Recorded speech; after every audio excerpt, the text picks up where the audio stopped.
Alexander and সাদিকুর fundamental of electric circuit বইয়ের chapter 2 এর এটা এক্সাম্পল 2.3 কোশ্চেনে বলছে a voltage source of 20 sin pi t volt is connected across a 5 kilo ohm resistor.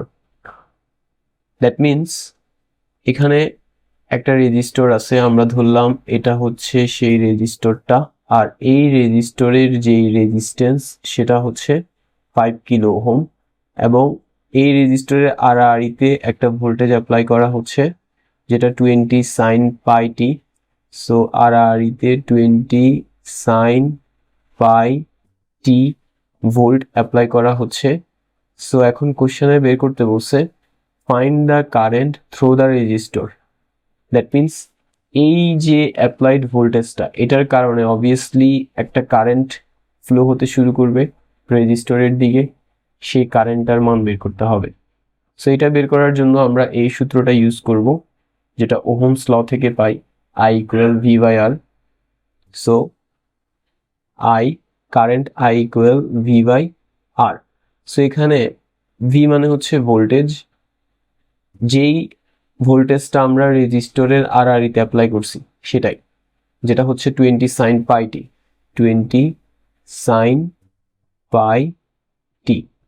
আর আর মানে হচ্ছে এই রেজিস্টরের resistance which is 5 kilo ohm. So 5 kilo এর জন্য 10 টু দি পাওয়ার 3। নাও এটা তো 20 কে যদি আমরা 5 দিয়ে ভাগ করি তাহলে কত হবে? 4। আর সাইন পাই টি এটা যেভাবে আছে ওভাবেই থেকে যাবে, সাইন পাই টি। এবার জাস্ট বাকি থাকবে কোনটা? বাকি থাকবে এই যে 10 টু দি পাওয়ার 3। এটাকে যদি আমি উপরে তুলে দেই সেটা tan ইনভার্স 3 হয়ে যাবে, কারণ 10 টু দি পাওয়ার 3 কে উপরে তুললে এটা tan ইনভার্স 3 হয়ে যাবে। যেহেতু এটা কারেন্ট বের হয়েছে, কারেন্টের একক অ্যাম্পিয়ার।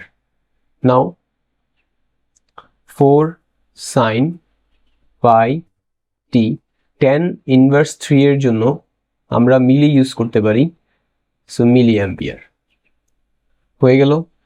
এরপরে সেকেন্ডলি বের করতে বলছে অ্যান্ড দ্য পাওয়ার ডিসিপেটেড। যেহেতু রেজিস্টরের আড়াআড়িতে ভোল্টেজ অ্যাপ্লাই করতেছি, ওই অ্যাপ্লাইড ভোল্টেজের কারণে একটা কারেন্ট প্রবাহিত হবে এবং এই রেজিস্টরে একটা পাওয়ার খরচ হবে, সেই পাওয়ারটা বের করতে হবে। আর পাওয়ার বের করার জন্য আমরা সূত্র ইউজ করব এটা, P equal VI। So P equal VI। V বলতে ভোল্টেজ, রেজিস্টরে অ্যাপ্লাইড ভোল্টেজ হচ্ছে এটা which is 20 sin pi t, আর আই মান হচ্ছে কারেন্ট যেটা এখানে বের করছি, যেটা 4 sin pi t, 4 sin pi t milli ampere. Milli এর জন্য tan ইনভার্স 3। নাও আমরা এগুলোকে গুণ করব। প্রথমে সংখ্যা গুণ করি, 220 into 4 ইকুয়াল 80। সাইন পাই টি এবং সাইন পাই টি গুণ করলে হবে সাইন স্কোয়ার পাই টি, ঠিক আছে।